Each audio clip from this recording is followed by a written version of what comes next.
Oi, gente, bem-vindos. Vamos começar a nossa live de hoje.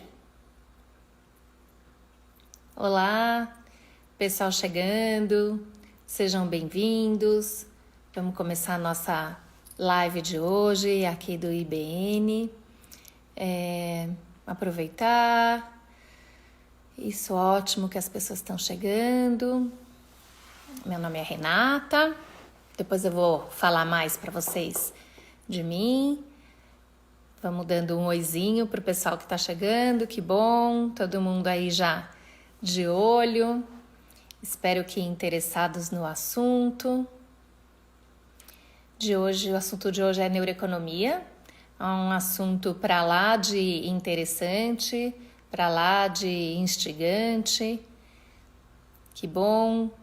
Quem quiser compartilhar essa live, que a gente vai começar daqui a pouquinho, vou começar às 21 horas em ponto. Podemos ir compartilhando, enfim, vamos esquentando aí os motores. Tem gente aqui do Rio Grande do Norte, que legal, que bom. Cacá, legal, que eu vou conhecendo vocês também, né? Que eu não conheço vocês. Estou chegando aqui no canal a primeira vez, estou super feliz. Boa noite, Alana. De Natal, que legal. Boa. Joia. Não precisa solicitar a participação, tá? Vocês já estão participando aqui. Joia.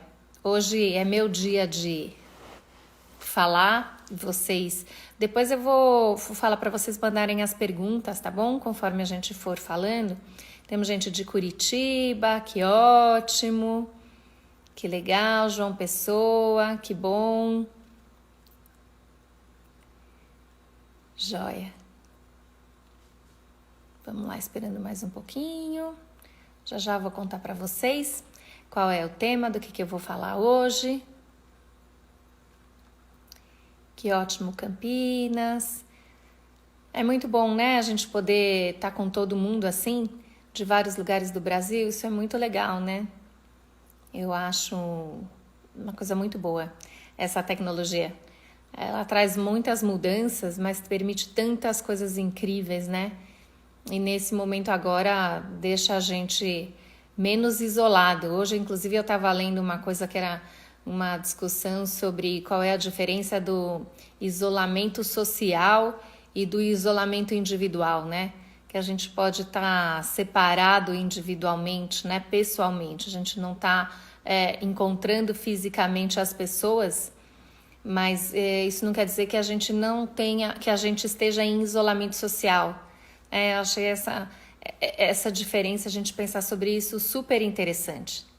Porque, ao mesmo tempo que sim, tá cada um nas suas casas, né? Tem um distanciamento físico, a gente tá conseguindo interagir mais, né? De certa forma, ter uma vida social, inclusive, um pouco mais interessante, com vários conteúdos, com uma possibilidade tão diferente de ampliar os assuntos, de circular virtualmente por lugares tão diferentes, né? Eu tenho visto isso muito na minha vida. E quando a gente pensa do ponto de vista do cérebro, isso permite criar tantas conexões novas, né? Expandir essa nossa rede de pensamentos, de ideias, inclusive de conexões, de estar com pessoas diferentes.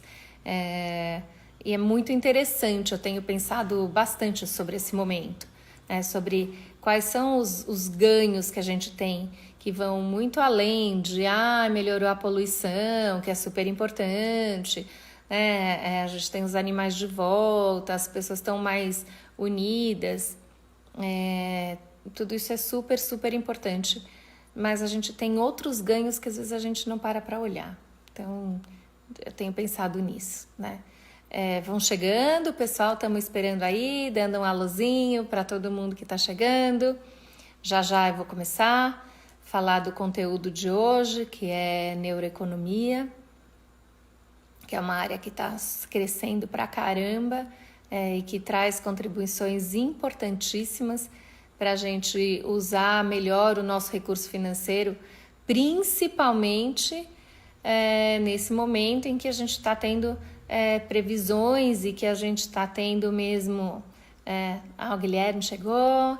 e que a gente está tendo assim, uma perspectiva de recessão, de crise econômica. Então, a gente realmente vai precisar aprender a cuidar muito bem desse nosso recurso financeiro, né? Vamos lá, mais 2 minutinhos. Eu vou começar a contar de mim. Muito bom, tá bastante gente chegando, que ótimo.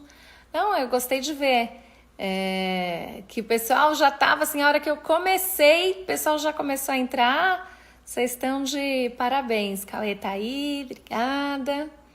Deu ótimo. Muito bom, muito bom. Fico bastante feliz, bastante satisfeita de ver esse engajamento, essa animação. Muito boa, muito bom mesmo. Ótimo. Bom, vou começar, né, fazendo uma breve introdução, né, de quem eu sou. Então, o meu nome é Renata Tavares de Saboia, eu sou neuroeconomista. Isso quer dizer que eu sou economista de formação. Eu fiz FEA, USP, depois eu fiz especialização em economia comportamental aplicada ao marketing em Yale, depois eu fui fazer outra especialização em neurociência aplicada à sustentabilidade de pessoas e organizações. Faço parte da Sociedade de Neuroeconomia. Enfim, tenho me aprofundado bastante nessa área que vai juntar neurociência, o entendimento do cérebro e as decisões econômicas. E aí, como é que isso junta as decisões econômicas do ponto de vista da economia comportamental, que é uma área nova também da economia, e como isso dá origem a essa nova disciplina, que é a neuroeconomia, que eu vou daqui 1 minutinho, ainda não deu 21 horas, eu vou contar para vocês. A minha ideia também é trazer exemplos para vocês, contar um pouco como é que é essa disciplina, de onde ela veio, quais são as aplicações e trazer alguns exemplos, porque eu acho que isso que é uma coisa super interessante, né? A gente vê a aplicação prática, né, dessa disciplina. Bom, ótimo então.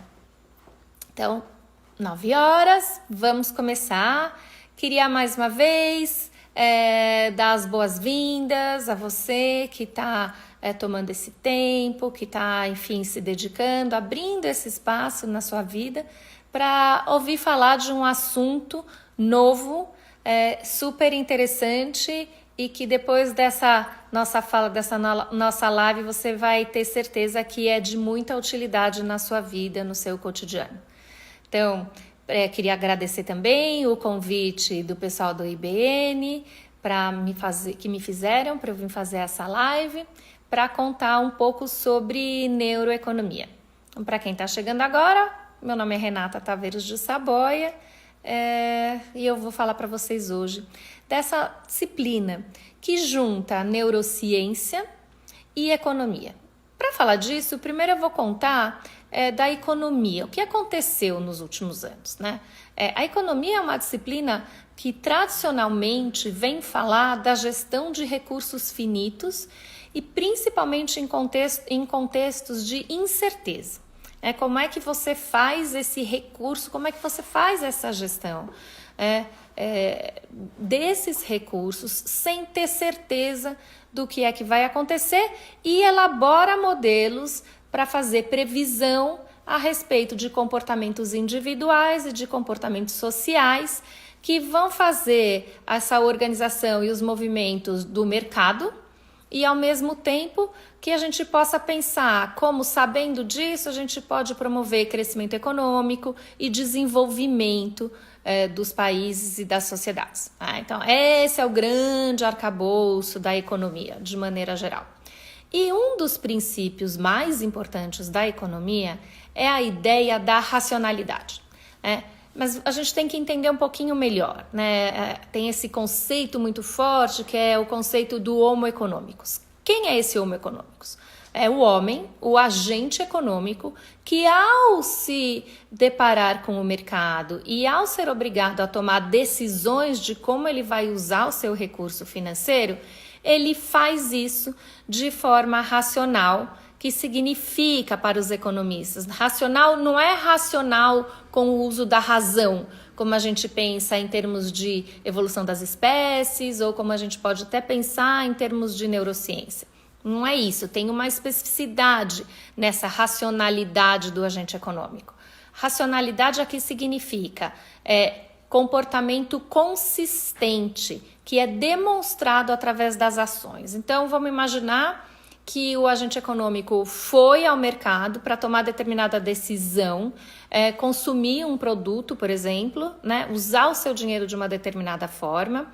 E a ideia é que toda vez que ele vá voltar ao mercado, ele vai usar isso, vai usar o seu recurso da mesma forma, né? Isso veio, essa ideia de olhar para o comportamento e daí entender quais são as preferências do indivíduo, veio justamente no momento dos primórdios da economia, quando a gente não conseguia olhar para os processos subjetivos dos indivíduos. Como é que eles faziam escolhas? Não dava. A gente não tinha psicologia, era muito incipiente, e a gente obviamente não tinha neurociência e não tinha nenhuma dessas ferramentas capazes de olhar e de entender o cérebro. Então, os economistas, para resolver esse problema, para entender como as pessoas faziam escolhas, eles aproximaram o comportamento observado daquilo que de fato as pessoas queriam. Então, aquilo que de fato fazia sentido e que os economistas vão chamar de utilidade para o indivíduo era o comportamento observado. E uma vez um comportamento observado, os indivíduos seriam consistentes e escolheriam sempre da mesma maneira. E essa escolha seria orientada como? Na direção de maximizar a utilidade. Então, as pessoas olhariam para determinada possibilidade de uso do dinheiro, calculariam mentalmente uma utilidade para aquela ação e procurariam tomar a decisão que otimizasse, sempre maximizando a utilidade para aquela escolha. Tá? Então, essa é a ideia. Então, o indivíduo racional é o indivíduo que é consistente nas suas escolhas e que escolhe maximizando a sua utilidade, ou o seu bem-estar, ou se for por uma empresa, o seu lucro. O Cacá está falando aqui, pirâmide de Maslow. Tem sim a ver com a pirâmide de Maslow, mas não só a pirâmide de Maslow.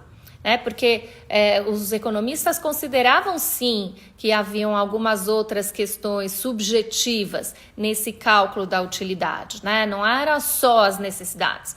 Inclusive é muito interessante porque se você vai ler alguns autores do iluminismo, como o Marx ou como o John Locke, o Marx, desculpa, não é do iluminismo, mas Marx falando do John Locke, por exemplo, que é do iluminismo, o John Locke vai dizer que a mercadoria tem essa capacidade de satisfazer uma necessidade.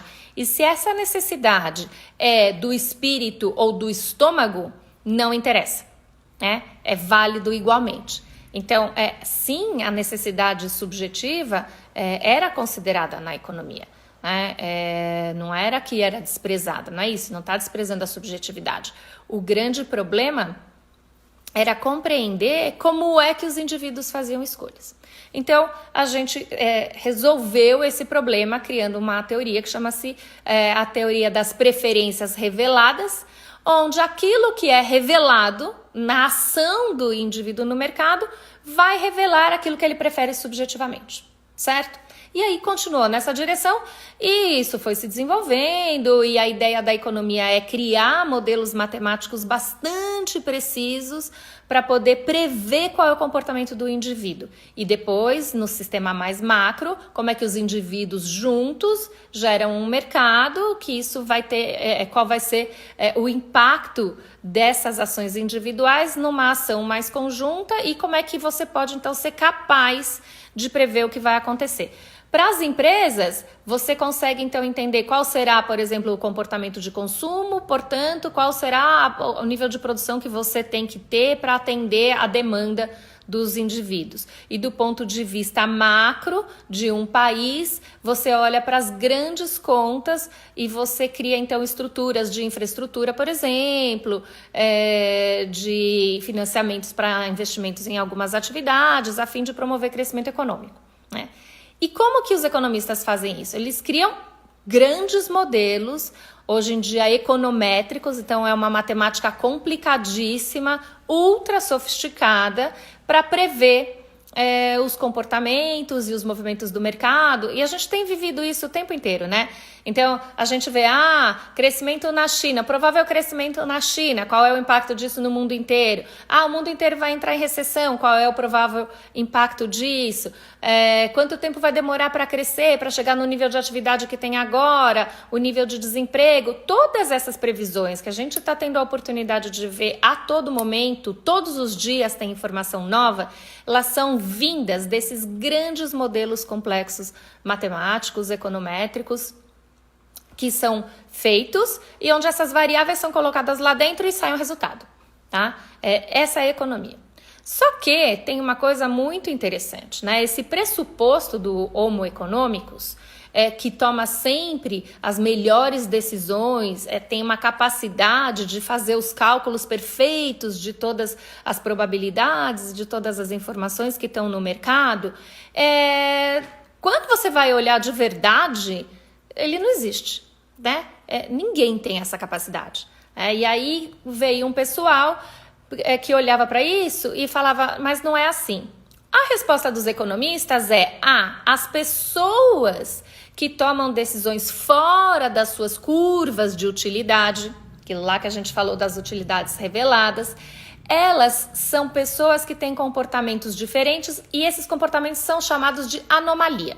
Anomalia sai fora desse comportamento racional, supostamente consistente, maximizando o seu bem-estar, é anomalia. Essas anomalias não nos interessam. Aí veio um grupo de estudiosos, psicólogos, olha que interessante, os psicólogos começaram a conversar com os economistas, falando assim, mas espera, tem um problema. Primeiro, porque os modelos de previsão não estão sendo tão perfeitos assim. A gente está tendo várias dificuldades de prever comportamentos e de prever crescimento econômico e de criar políticas públicas para atender toda essa questão do desenvolvimento. A gente está com algum problema aí. E outra coisa, a gente consegue observar muitas anomalias de forma muito consistentes e a gente consegue, inclusive, categorizar essas anomalias. Se isso é um fenômeno que acontece tão amplamente, isso não pode ser algo que tenha que ser desconsiderado. A gente, na verdade, precisa considerar isso não como anomalia, mas como um comportamento que acontece na realidade, na prática, se a gente quiser, de fato, ter modelos com maior capacidade de previsão. E aí surge uma nova vertente, que é a economia comportamental, que vem estudar essas supostas anomalias. Um autor de grande expoente é o Dan Ariely, e o Dan Ariely escreveu um livro cujo título é perfeito, que é Previsivelmente Irracional, que ele fala o quê? Ok, nós, os homens, agentes econômicos, não mais homo econômicos, mas nós, seres humanos, agimos de forma irracional. Por quê? Porque é diferente da racionalidade econômica, de forma consistente. Portanto, somos irracionais, mas nós conseguimos prever essa irracionalidade. Então, somos previsivelmente irracionais. E aí ele cria, né, junto com vários outros estudiosos, ganhadores do Prêmio Nobel, o primeiro que chama a atenção disso é o Kahneman, que escreveu um livro baseado num trabalho que ele fez com o Tversky. Ele escreveu um livro, chama-se Rápido e Devagar, Duas Formas de Pensar, que psicólogo, ganhou o Nobel de Economia em 2002. Então, olha só a reviravolta que vai acontecendo com a chegada da economia comportamental e que vai estudar, então, as limitações. A ideia é que nós não somos esse agente econômico perfeito, mas que nós temos limitações. Que limitações? Limitações cognitivas. Então, limitações na nossa capacidade de fazer análises e de juntar todas as informações e de processar todas as informações. o que, do ponto de vista da neurociência, começa a fazer um sentido enorme, né? Porque a gente tem mesmo uma dificuldade de juntar todas as informações. A gente precisa desenvolver algumas capacidades cerebrais e algumas habilidades para poder ter essa capacidade de processar um número maior de informações. Então, quando a gente começa a estudar, e aí dá para entender a relevância de estudar a neurociência e de entender o processamento cerebral, a gente começa a perceber que esta ideia faz muito mais sentido. Então, a gente tem limitações cognitivas e a gente tem limitações emocionais.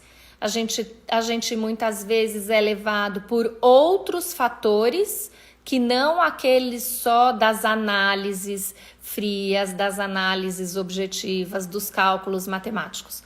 Além de termos mesmo dificuldade de realizar cálculos matemáticos, né? E aí o Herbert Simon, que é um outro grande expoente da área, ele vem e fala, por conta dessas nossas limitações cognitivas e emocionais, as nossas decisões nunca serão ótimas. Elas serão somente, a palavra que ele criou em inglês é satisficing, que é suficientemente satisfatórias, né?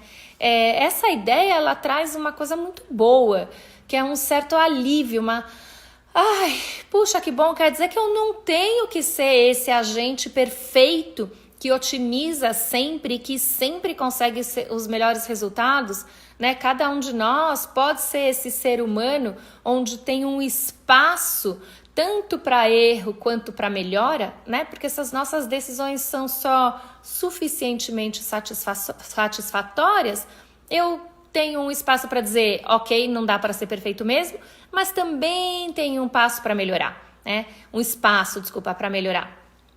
E é nesse espaço para melhorar que a gente começa a ter, então, um espaço também, né? Uma área para ganhar mais conhecimento e para agregar e englobar outras áreas do conhecimento, né? E é nesse contexto, então, da economia comportamental que começa a trabalhar junto com a psicologia, que, claro, respeita e vai olhar para as teorias econômicas e para as leis econômicas que foram descobertas ao longo desses anos, né, dos 300 anos.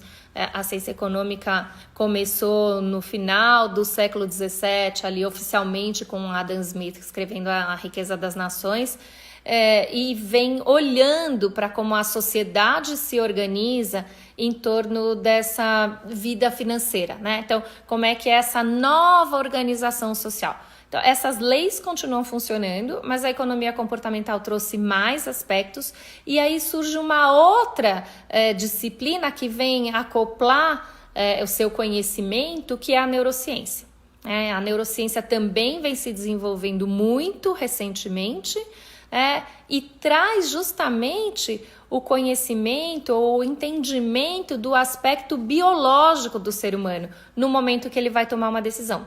E mais especificamente, quando ele vai tomar uma decisão econômica ou uma decisão financeira. É como se a gente, né, naquele momento que começou nos primórdios, lá no iluminismo, né, esses estudiosos, os primeiros economistas quererem entender como as pessoas tomavam decisão, tinha essa ideia da caixa preta. A gente não consegue abrir a caixa preta, né? O que tem dentro da cabeça do indivíduo, né? Não dá para saber.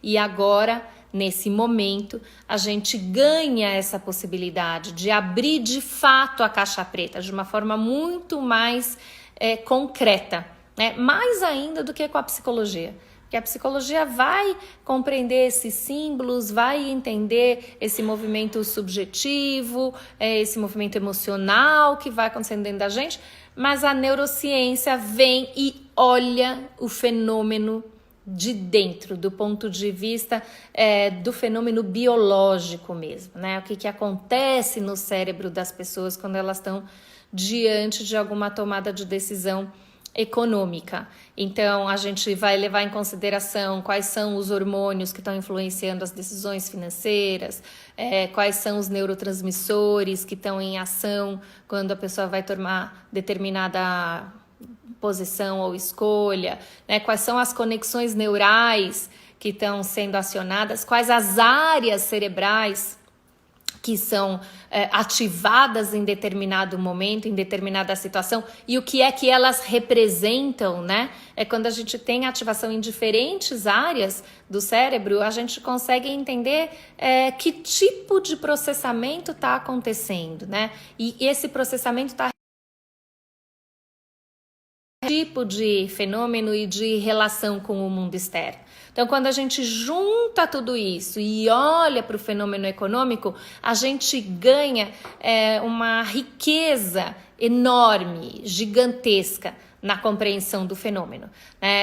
Há autores que dizem que a gente deveria abandonar completamente esse aspecto normativo da economia tradicional e partir para uma economia que seguisse um pouco as ciências naturais, que é observar o fenômeno, identificar o fenômeno, explicar o fenômeno, e esse fenômeno teria que ser explicado inclusive do ponto de vista das conexões neurais.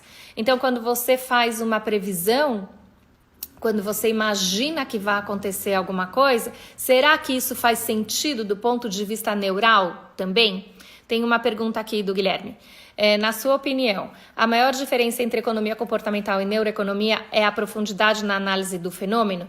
Então, sim, essa pergunta é ótima, Guilherme, sim. Agora tem um outro componente, né, que oferece essa profundidade, sim, que é a ideia de que você precisa ser capaz de explicar aquele fenômeno, ele tem que fazer sentido do ponto de vista fisiológico e biológico. Porque às vezes você pode explicar, e a economia comportamental, ela é mais descritiva, ela não exatamente explica, né? E se tem alguma explicação, são os psicólogos que vão dando essa base. Quando a gente traz a neuroeconomia, ela vai obrigatoriamente procurar e afirmar e identificar, e tem que ser coerente com o processo fisiológico, biológico que vai acontecendo mesmo, né? Então, quando a gente faz isso, a gente ganha muito mais profundidade, e acho que, na minha opinião, a gente ganha uma outra coisa, que é um recurso importantíssimo ao compreender como, de fato, a gente toma a decisão, para a gente poder usar melhor o recurso financeiro. E essa é uma coisa muito, muito importante, ainda mais nesse momento agora. A gente não pode se deixar levar, a gente não pode ficar cometer equívocos, como são bem descritos na economia comportamental, né? Então, por exemplo, efeito posse. No momento em que eu experimento algo, no momento em que eu visto uma roupa ou que eu entro num carro, né? Aquilo parece meu. E eu, porque não quero mais perder isso, que tem a ver com a economia comportamental, com a ideia de aversão à perda, eu acabo me comprometendo com uma renda que eu não tenho só para atender esse viés, que é o que é chamado, né?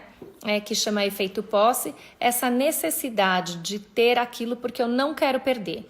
Então, essa é uma explicação, mas eu não sei por que isso acontece. Eu posso dizer que acontece, né? Mas a economia comportamental não fala por quê. Vai dizer da aversão à perda, mas não vai explicar o que acontece dentro da gente. Ao passo que a neuroeconomia, ela vem e vai explicar. E eu quero dar um exemplo que eu tinha guardado para a gente falar, que acho que agora é um momento bom. Tem um estudo recente, inclusive, de 2018, se não me engano, depois eu posso até mandar as referências, do MIT, falando sobre o uso do cartão de crédito. Mas, normalmente, a gente fala assim, as pessoas usam cartão de crédito versus dinheiro, porque o cartão de crédito diminui a dor de você gastar o dinheiro. Então, diminuiria a dor da perda, né? Tá bom. Esse é um conceito conhecido, tal, por todo mundo. Mas os neuroeconomistas, eles não se contentam com esse tipo de explicação. Vamos testar. Então, eles montam uma experiência científica né? É um experimento realmente, então tem 2 grupos, um grupo que vai passar pelo experimento, um grupo de controle, totalmente dentro do rigor estatístico, isso é muito bacana, então tem um rigor mesmo científico forte nessa área de neuroeconomia. Colocou as pessoas e colocaram os sujeitos para fazer compras na internet dentro da máquina de ressonância magnética. A ressonância magnética é capaz de identificar as áreas que são ativadas no momento da tomada de decisão. Então tinha lá um cenário de que as pessoas podiam escolher alguns produtos e podiam decidir se iam comprar com dinheiro ou se iam comprar com cartão de crédito. Bom, muito bem, o experimento rodou, ótimo. Qual a conclusão? Diferente dessa, que a gente fala, alivia a dor da perda. Inclusive foi muito interessante, porque o resultado foi contrário a essa ideia de que alivia a dor da perda. Foi inconsistente com essa ideia. Mas mostrou o seguinte, que quando você vai comprar com dinheiro, a sua perspectiva daquela ação, ela é outra, ela é diferente. Você vai se conectar com aquele ato do ponto de vista de alguém que vai fazer contas, que vai pensar no preço, que vai pensar no valor. Então, a gente utiliza áreas mais ligadas às funções executivas, às áreas mais corticais, que vão fazer análise, que vão pensar, que vão fazer conta, que vão vão comparar o valor gasto com o valor daquele bem. Será que aquele bem ou aquela mercadoria vale aquilo?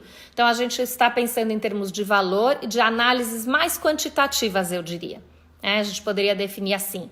Ao passo que se você vai fazer uma compra com cartão de crédito, a sua perspectiva é completamente diferente. É como se você estivesse vivendo num outro contexto. A pergunta que você faz não é quanto vale. A pergunta que você faz é, isso vai me dar prazer?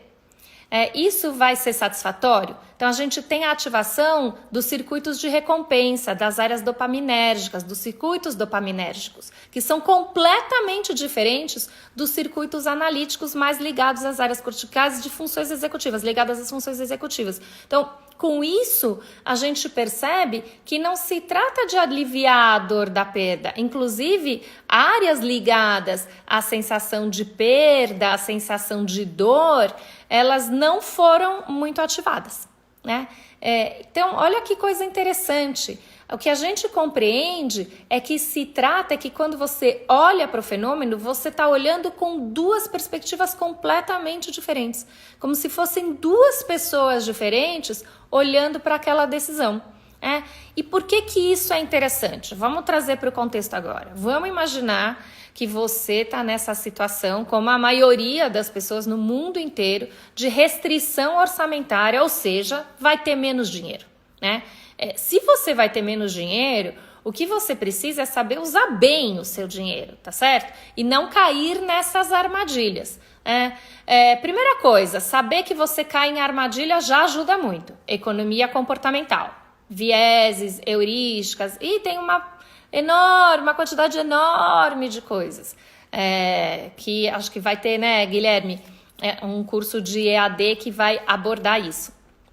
Então, você que está interessado no assunto vai ter essa oportunidade de ver isso no curso do IBN, que o Guilherme vai lançar em breve. Depois você conta aí, Guilherme, para todo mundo, como é que é essa história do curso. Então, a economia comportamental vai olhar para essas armadilhas que a gente cai. E a neurociência e a neuroeconomia vai contar para você vai contar para você o que acontece no seu cérebro. E quando você sabe disso, no momento em que você estiver diante daquela decisão entre comprar com cartão de crédito ou com dinheiro, você vai falar, pera, eu vou comprar com cartão de crédito, mas eu preciso me obrigar a pensar sobre o valor daquele produto, né? Sobre quanto custa aquilo, qual é o impacto em termos de custo matemático para mim, tá? Então, isso. Tem outra pergunta aqui. Qual a real diferença entre viés cognitivo e heurística? Esta pergunta é ótima, porque as pessoas sempre se confundem.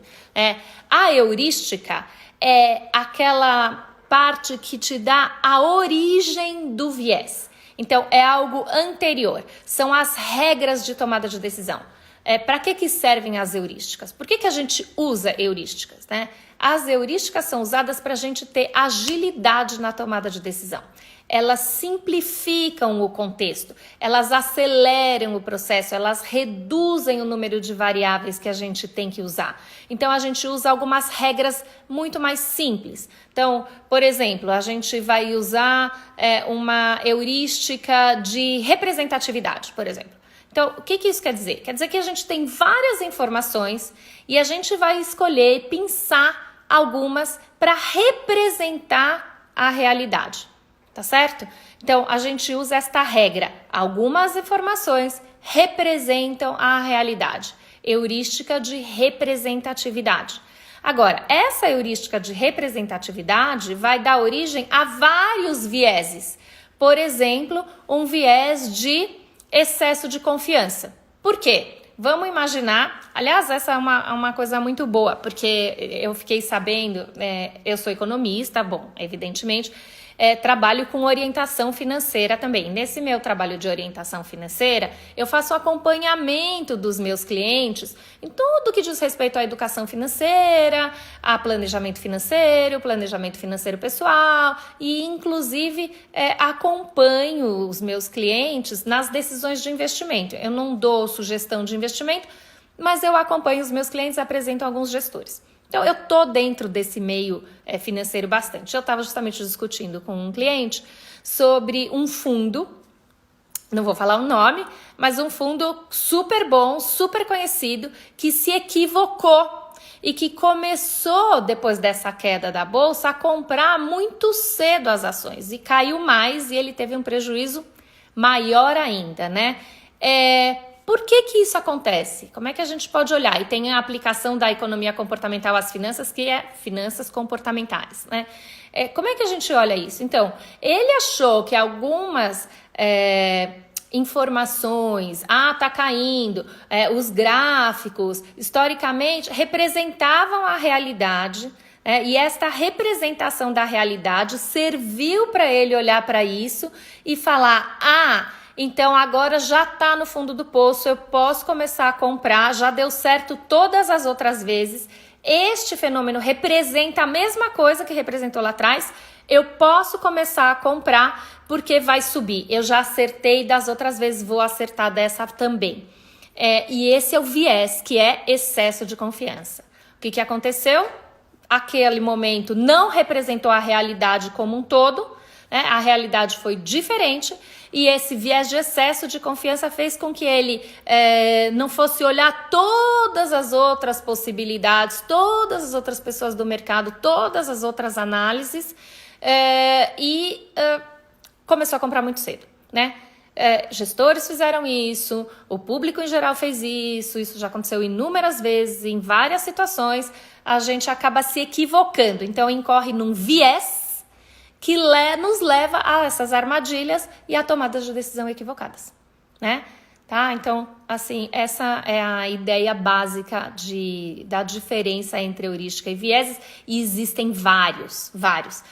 Cada heurística dá origem a vários vieses. Viés é gatilho? Não. Viés não é gatilho. Viés é a forma pela qual você distorce a realidade. É o jeito que você se equivoca na sua tomada de decisão. Então, por exemplo, a gente pode pensar num outro viés interessante. Deixa eu ver aqui um que pode ser bastante... a gente pode pensar, por exemplo, no viés de confirmação. Esse é ótimo. Viés de confirmação é ótimo. Então, qual que é o viés de confirmação? É uma ideia de que você seleciona todas as informações que já confirmam aquilo que você achava antes. Então, vamos pegar de novo esse exemplo. Tinha gente que achava já que a pandemia era uma pandemia, que o vírus era totalmente letal e que precisava imediatamente de isolamento. Ele só olhava e validava aquelas informações que falavam justamente isso, né? Ao passo que outras pessoas olhavam o inverso. olhavam todas as informações que diziam que não era necessário. E aí a gente tem posições diferentes para o mesmo fenômeno da realidade. Por quê? Porque as duas posições estão sujeitas a esse viés de confirmação, que é eu só olho para aquilo que confirma aquilo que eu já penso. E a gente fica mais sujeito ainda a esse tipo de viés de confirmação quando a gente funciona numa sociedade como a nossa, onde as mídias acabam mostrando para você só aquilo que você já sabe. E aí você acha que todo mundo, aí cai na heurística da representatividade, que aquela informação que você recebe, que confirma a sua opinião, representa a realidade. Então, todo mundo pensa como você. Então, o mundo inteiro pensa como você. E aí, quem não pensa, nossa, como alguém pode pensar diferente? E isso ajuda muito a criar essa situação de polaridade que a gente viu muito antes dessa história da pandemia, por exemplo. Então, e aí o viés é diferente de gatilho, tá, Cacá? Acho que você entendeu, né? Legal. Bom, muito bom. Tem um outro exemplo que eu queria trazer para vocês, que é super interessante, que a neuroeconomia estuda bastante e que sai um pouco dessa... Deixa eu ver aqui. Então eu vou falar um pouco agora da questão de investimento, né, Ramon? Não tento dar dica, mas eu vou te dar um exemplo que você vai conseguir ter uma dica. Vou falar exatamente sobre investimento, né? Tem um fenômeno que a neuroeconomia estuda, que qual é a influência dos hormônios nas tomadas de decisão financeira, inclusive quando você vai fazer investimentos e escolher, por exemplo, investimentos mais arriscados, investimentos menos arriscados, e a gente estuda muito, muito, muito a ação e as escolhas dos traders, que são as pessoas que compram e vendem ação no mercado de ações. Então eu vou trazer esse exemplo, que foi um estudo realizado um pouco antes da eleição do Obama, né? Então, qual era a ideia? A ideia era medir o nível de testosterona nos eleitores do Obama e do McCain. Por quê? Porque a testosterona é um hormônio que funciona hoje em dia, né, nessa nossa cultura, de um jeito muito semelhante às suas funções biológicas.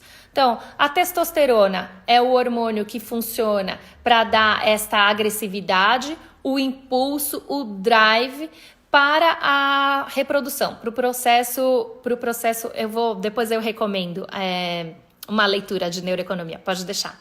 É um processo, a reprodução, né, das espécies é um processo muito competitivo na natureza. Então, a testosterona, ela tem esse papel muito forte no sentido de regular essa agressividade, esse drive, essa coragem para ir atrás e para competir por esse processo reprodutivo, de maneira geral, tá? Tô dando aí uma pincelada. Faz mais coisas, mas a gente vai olhar para esse aspecto principalmente. Então, quando a gente transfere isso para a nossa organização social agora, o que a gente percebe?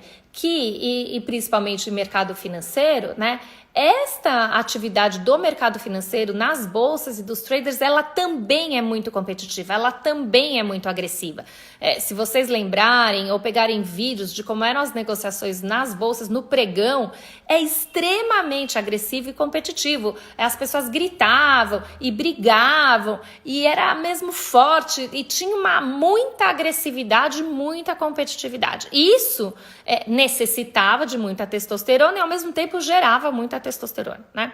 Então, como é que era o estudo? Já tinha um estudo anterior que fazia essa correlação entre nível de testosterona e busca por ativos, produtos financeiros mais arriscados. Por que mais arriscado? Porque você arrisca mais e você tem uma chance de ganhar mais. Então, é a competitividade mesmo da natureza reproduzida aqui no mercado financeiro, né? Que é mesmo muito agressivo nesse sentido, né? E todas as imagens e as mensagens e as palavras, os termos que são utilizados, eles são dessa agressividade, né? Os traders falam, vamos, em inglês, né? Let's have a killing, né? Vamos fazer uma matança agora, para dizer que você vai ter lucros muito altos. Então, existe essa correlação. entre aumento de testosterona e busca por ativos mais voláteis e mais arriscados, mas que vão permitir ganhos maiores, certo? Beleza. Como é que é a segunda parte agora e agora que começa a ficar interessante? A ideia era tentar entender, será que alguma outra produção de testosterona vai causar o mesmo efeito nos traders com algo que não tem a ver necessariamente com a atividade do mercado financeiro? Vamos fazer o teste. Então, mediram o nível de testosterona nos eleitores do Obama e do McCain, véspera da eleição. Ok, começa aqui. Quando tem a eleição, eles voltam e vão medir de novo o nível de testosterona naqueles que votaram pelo vencedor, no caso o Obama, e o que aconteceu com a testosterona dos outros. A testosterona nos eleitores do Obama estava super alta, então muito maior, com um evento que nada tem a ver com o mercado, tá certo? Financeiro. Ótimo, registrou isso e foram observar qual foi o comportamento dessas pessoas quando eles foram escolher ativos financeiros. Que conclusão eles chegaram? Que, de novo, um aumento de testosterona causado por um evento que não tem nada a ver com o mercado financeiro provoca nessas pessoas um comportamento mais arriscado. Às vezes, exageradamente arriscado, tá? Então, mais arriscado. E aí, volta a história da dica, né? Que alguém me perguntou. Qual é a dica? Então, a dica é atenção aos eventos que acontecem antes de você tomar uma decisão financeira. Por quê? Pode ser uma eleição bem-sucedida. Tem um outro estudo que é interessantíssimo, que estuda o nível de testosterona em jogadores de hóquei, quando eles vão assistir novamente o jogo do time deles, no qual eles foram campeões. Então, passou o jogo, é um pouco o que está acontecendo agora, né? É interessante mesmo a gente pensar nisso. O que está acontecendo agora? Eu estava vendo outro dia, a ESPN, agora ela está fazendo replay, né? Passando de novo, os jogos que o Brasil foi campeão, sei lá, 20 anos atrás, Copa de... O último foi quando o Ronaldinho, não o Ronaldinho Gaúcho, o outro Ronaldinho ganhou o jogo, as Copas, teve Brasil e Alemanha, parece que agora vão reprisar Brasil e Argentina. Então, a ideia é mais ou menos essa, né? Os jogadores de hóquei estavam revendo jogos antigos em que eles foram campeões. Ao rever um jogo antigo, houve aumento de testosterona. Então, imagina a gente vendo um jogo em que o Brasil ganhou da Alemanha. Lá atrás, não interessa. Gera na gente o quê? Aumento de testosterona. Esse aumento de testosterona, que nada tem a ver com a decisão que eu vou tomar segunda-feira no mercado financeiro, vai influenciar a minha preferência por produtos financeiros mais arriscados. Renata, mas você olhou se o produto financeiro que você está querendo comprar mais arriscado, qual é a composição dele, se é uma ação, se está ligada ao setor que provavelmente vai ter lucro. Não, vamos imaginar o setor da aviação, que agora para ter lucro vai demorar bastante. Tem a ver com isso? Tem a ver com alguma análise matemática, com alguma observação assim mais objetiva dos números da empresa, do valuation, né, do volume de compras e vendas dela no mercado? Não tem nada a ver com isso. Tem a ver com yes, eu sou o maioral, tudo vai dar certo, que produto financeiro vai me dar mais dinheiro? É esse que eu quero. E aí você toma decisões equivocadas. Porque o risco muitas vezes é muito maior do que um risco de mercado justificaria dentro da sua carteira. Bom, e assim por diante, do ponto de vista de análise de investimentos, né? Então, olha só que coisa interessante. Mas foi porque alguém da neuroeconomia resolveu olhar, entender, pesquisar, medir o sangue da pessoa, colocar ele para tomar decisão na ressonância magnética, olhar as imagens e fazer essa relação e essa interpretação do que se observa na biologia, na fisiologia do indivíduo com o comportamento, que a gente consegue tomar esse tipo de... tirar esse tipo de conclusão, né? Que é fascinante. E quando você sabe disso, você fala, opa, peraí, presta atenção. Então, se eu assisti o jogo, se foi depois da eleição e meu presidente ganhou, se isso, independente do que for, atenção, porque tudo isso que está em volta influencia a sua biologia e vai influenciar suas decisões financeiras, né? Tá? Então, bom, eu acho fascinante. Eu sou professora de neuroeconomia, dou aula disso um monte, adoro, não me canso de falar disso, não me canso de estudar. Deixa eu ver aqui, nesse caso, eventos familiares do investidor podem influenciar decisões equivocadas? Sim, ou eventos de grande proporção?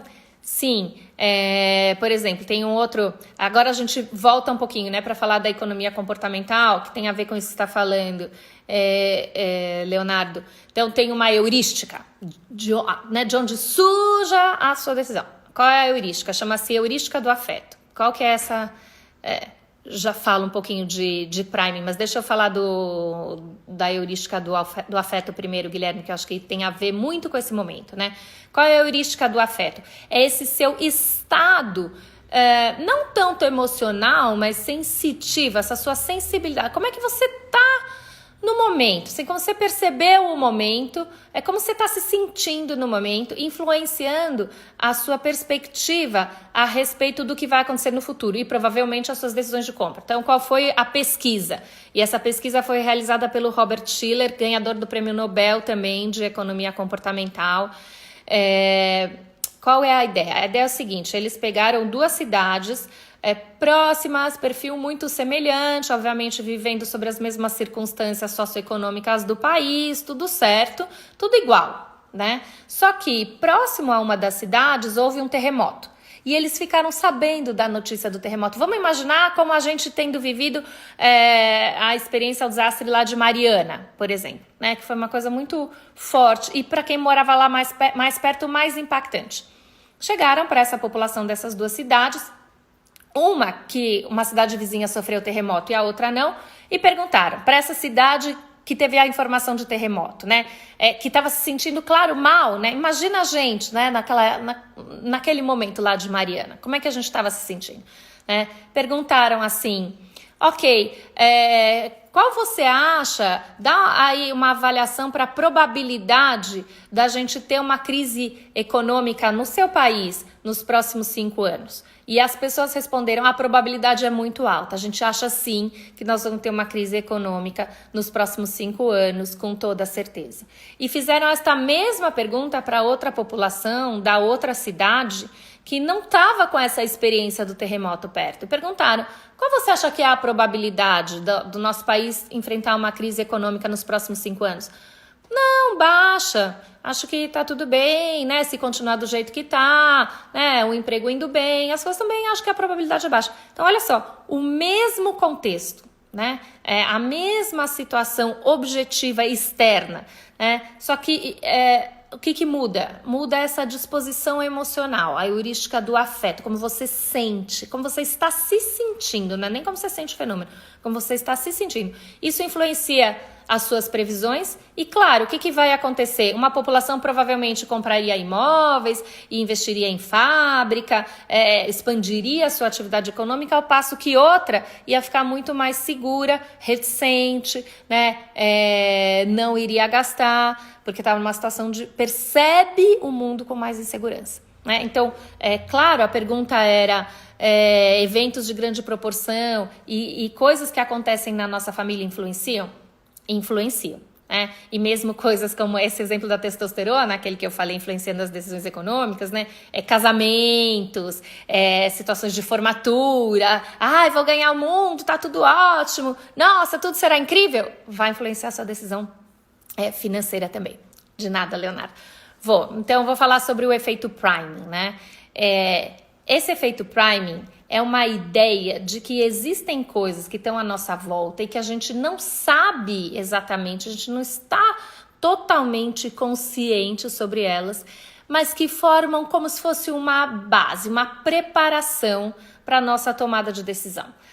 São pequenas informações que estão à nossa volta e que ficam registradas na nossa memória implícita, é aquela memória que você não sabe descrever. ao passo de que versus memória explícita, que é aquela que você se lembra. Então, se eu perguntar, qual é o evento lá para o Leonardo, né? Qual é o evento que você está se referindo? Ele vai dizer, o nascimento da minha filha, minha formatura, ou enfim, ele sabe dizer. Ao passo que tem algumas outras informações que são registradas na nossa memória e a gente não sabe sobre elas. Só que elas vão influenciar fortemente as nossas decisões. Por quê? Porque a gente sempre vai tomar a decisão com base em algum ponto de referência. O cérebro não funciona independente de qualquer coisa. Não, ele tem apoios, suportes, pontos de referência. E pontos de referência muito fortes são elementos na nossa memória. Elementos na nossa memória explícita e elementos na nossa memória implícita, né? Então, qualquer tipo de informação que a pessoa seja exposta, ela vai ser registrada e pode ser utilizada como fator a ser contabilizado no momento da tomada de decisão. E aí a gente tem inúmeros exemplos, vários exemplos. De novo, eu guardo esses exemplos para a gente falar no curso do EAD. E tem muita coisa sobre isso. Eu já vi aí que o Guilherme colocou o livro do Dan Ariely, que fala muito sobre isso, sobre priming, quem fala também muito bem o Rápido e Devagar, do Daniel Kahneman. Ele tem vários exemplos. Esses dois autores são ótimos para falar sobre isso. Eu acho que para quem está chegando agora e conhecendo agora a economia comportamental, é uma área que está se desenvolvendo muito, absurdamente, e tem ótimos autores. Eu começaria com esses dois.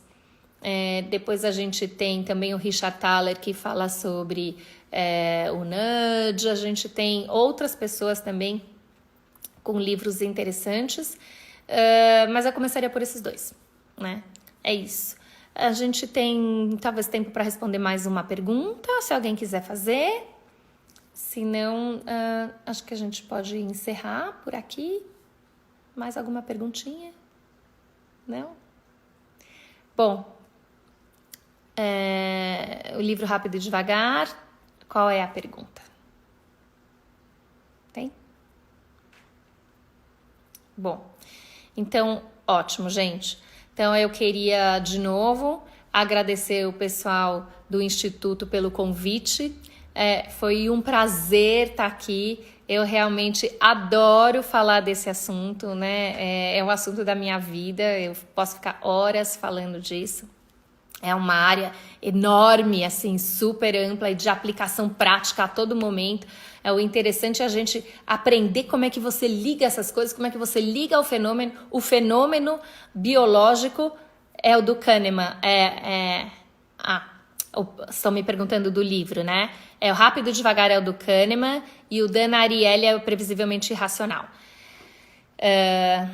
Enfim, vai acabar. Preciso terminar. Super obrigada, gente. Foi um prazer enorme. Obrigada, Guilherme. Obrigada, Cauê. Obrigada para cada um de vocês que estava aí e que ouviu essa live, que curtiu, ficou até o final.